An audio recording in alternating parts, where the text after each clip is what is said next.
Indonesia tidak termasuk daftar 12 negara terkena larangan masuk ke Amerika Serikat.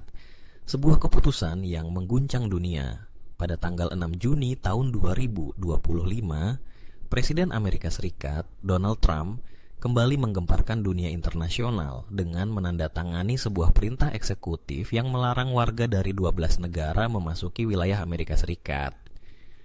Kebijakan ini mulai berlaku pada pukul 12 malam waktu bagian timur Amerika Serikat atau pukul 14 waktu Indonesia Barat di hari yang sama, menandai dimulainya sebuah era baru dalam pendekatan imigrasi dan keamanan nasional di bawah kepemimpinan Trump di periode keduanya menjabat sebagai presiden.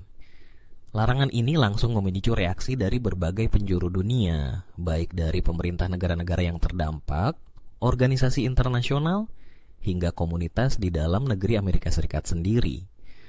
Banyak pihak memandang kebijakan ini sebagai kelanjutan dari apa yang sebelumnya dikenal sebagai Muslim Ban yang dikeluarkan Trump pada tahun 2017.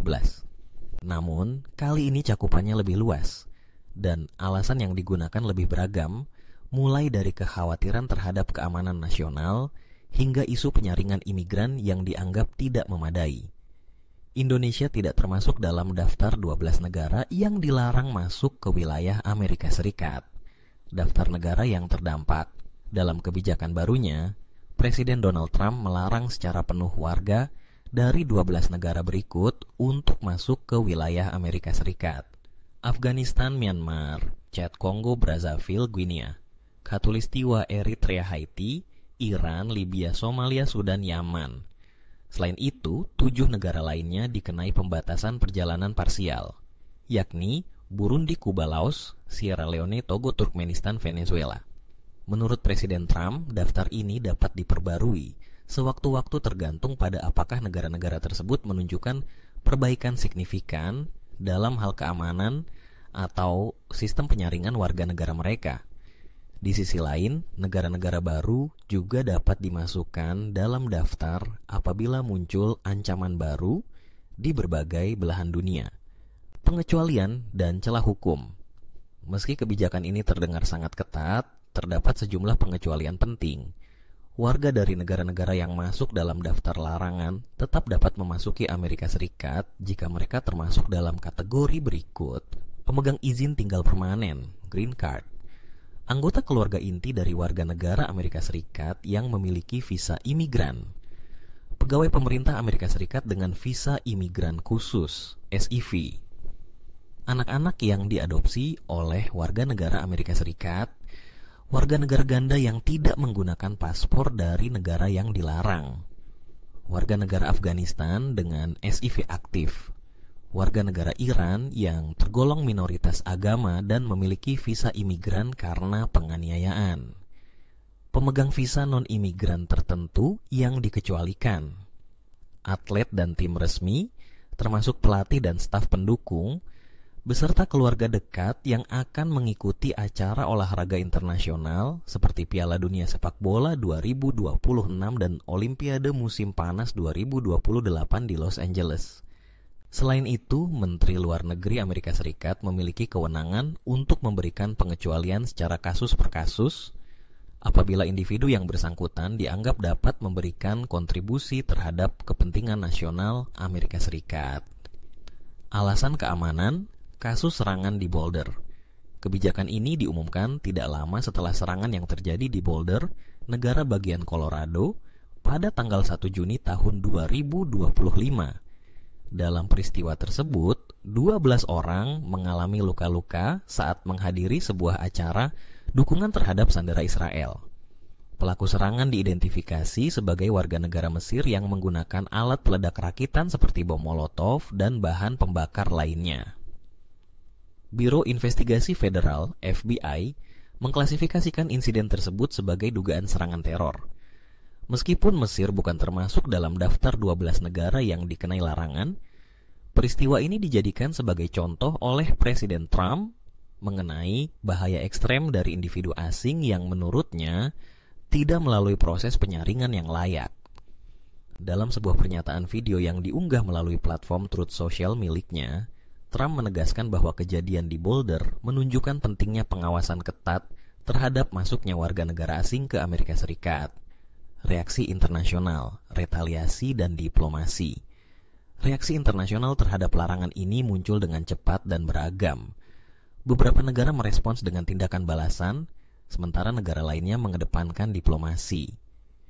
Chad langsung menangguhkan penerbitan visa untuk warga Amerika Serikat sebagai bentuk tekanan diplomatik dan simbol perlawanan terhadap kebijakan yang dianggap diskriminatif. Somalia, yang termasuk dalam daftar larangan, menyatakan niat untuk bekerja sama dengan Amerika Serikat dalam meningkatkan sistem keamanan dan penyaringan migrasi mereka.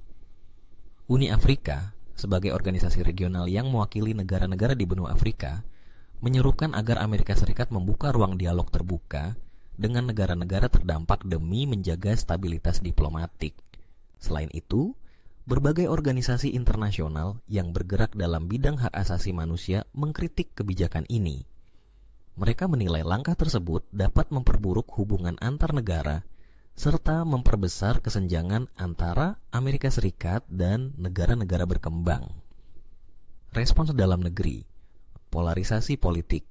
Di dalam negeri Amerika Serikat sendiri, kebijakan ini memicu perdebatan sengit di antara para politisi dan masyarakat.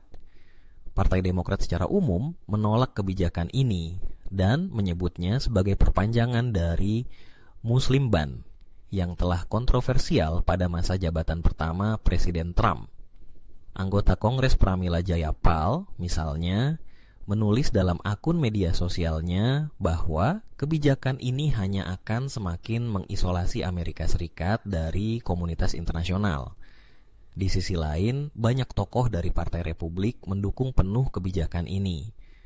Salah satunya adalah anggota Dewan Perwakilan Rakyat Clay Higgins dari negara bagian Louisiana. Ia menyatakan bahwa perjalanan ke Amerika Serikat adalah hak istimewa, bukan hak mutlak, dan menambahkan bahwa kebijakan semacam ini diperlukan untuk menjaga keamanan nasional. Pertimbangan hukum, akankah dibatalkan oleh pengadilan? Sama seperti kebijakan-kebijakan kontroversial lain yang dikeluarkan pada masa pemerintahan Donald Trump, larangan ini diprediksi akan menghadapi berbagai gugatan hukum. Organisasi seperti American Civil Liberties Union, ACLU, dan berbagai kelompok advokasi imigran telah menyatakan kesiapan mereka untuk membawa kasus ini ke pengadilan federal. Tantangan hukum terhadap kebijakan ini kemungkinan besar akan didasarkan pada tuduhan diskriminasi berdasarkan agama dan asal negara, serta kemungkinan pelanggaran terhadap prinsip-prinsip konstitusi Amerika Serikat yang menjunjung kesetaraan di hadapan hukum. Kesimpulannya, Amerika Serikat dalam sorotan global. Kebijakan larangan masuk yang diumumkan oleh Presiden Donald Trump menandai fase baru dalam pendekatan keamanan nasional dan kebijakan luar negeri Amerika Serikat. Pendekatan ini mencerminkan orientasi proteksionis dan selektif, di mana prinsip keterbukaan digantikan oleh kebijakan pembatasan berbasis keamanan dan identifikasi ancaman. Di satu sisi, pendukung kebijakan ini menilai langkah tersebut sebagai bentuk perlindungan yang sah terhadap kedaulatan negara dan warganya. Namun di sisi lain, banyak pihak mengkhawatirkan bahwa kebijakan ini justru akan menciptakan ketegangan internasional baru, memperkuat stigma terhadap negara-negara berkembang, dan mengganggu mobilitas warga sipil yang tidak terlibat konflik. Dalam konteks ini, Indonesia menjadi perhatian karena tidak termasuk dalam daftar negara yang terkena larangan.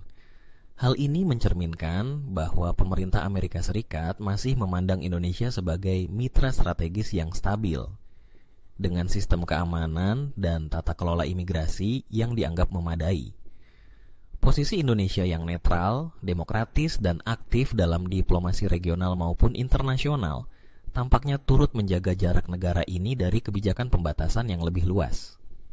Kedepannya, efektivitas kebijakan ini dan dampaknya terhadap stabilitas global akan terus menjadi sorotan baik dari kalangan akademisi, masyarakat sipil maupun para pemimpin dunia.